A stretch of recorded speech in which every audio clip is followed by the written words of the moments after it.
qiso cajiib oo hadda ka hor aan akhriyay waxay tilmaamaysaa arrin cajiib oo la yaab leh.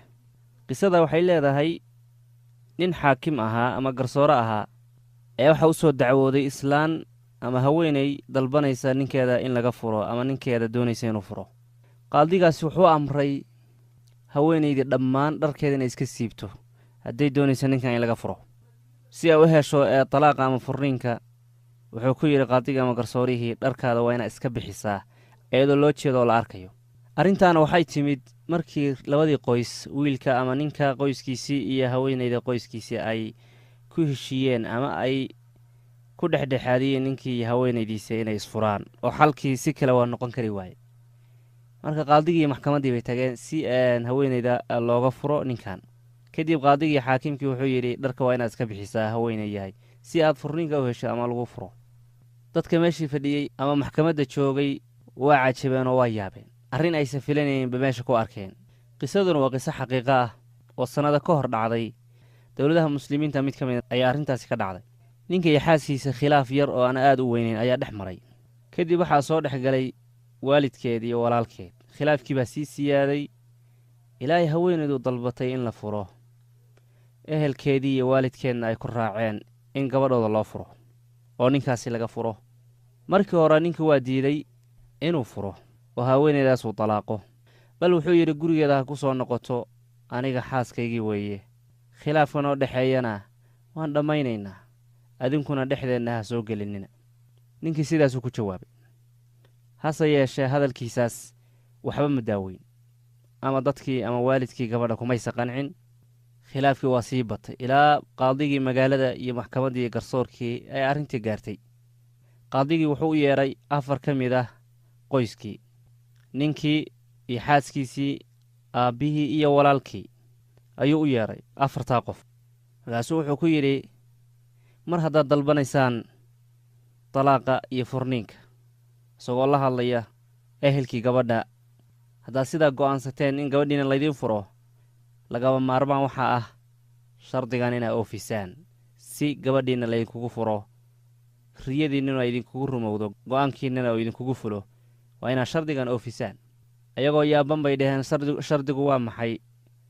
leanna qaadigu haweenay iyo ninkeed marka la kala furayo wax shuruuda ma dhigo, waxay ku heshiiyaan ayuu xukumaa. marka way yaabeen su-aashan uu qaadigu soo jeediyey, shardigan uu codsayna waa la yaabeen.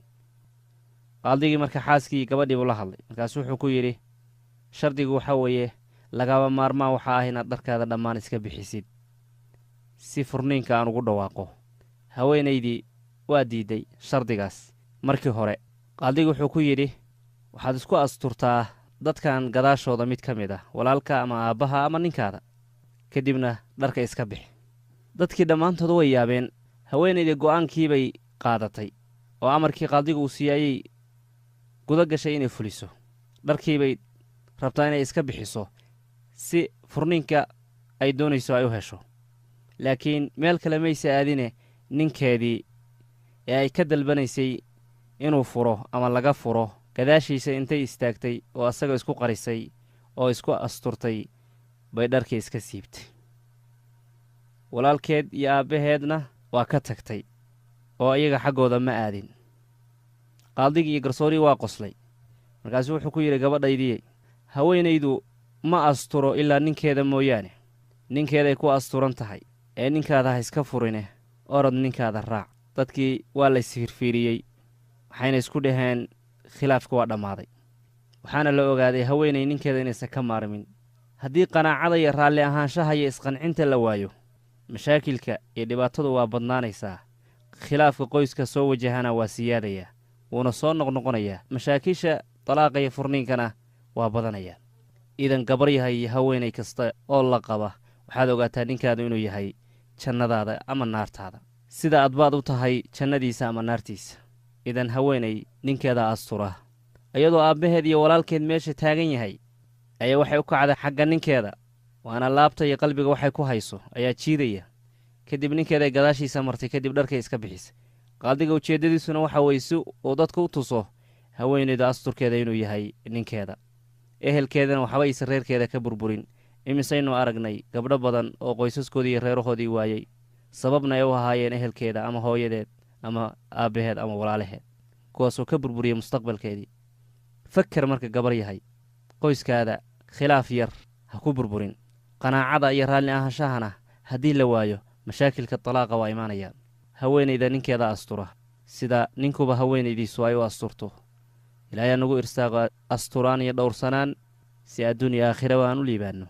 nin yahu waxaad sharaf ku leedahay xaaskaada, gabar yahay waxaa sharaf ku leedahay ninkaada. nin yahu waxaad astur ku leedahay oo difaac ku ah waa xaaskaada, gabar yahay waxaa astur ku leedahay oo difaac ku ah waa ninkaada. aan ku wada dadaalno xaqiiqada noocaasa inaan fahanno.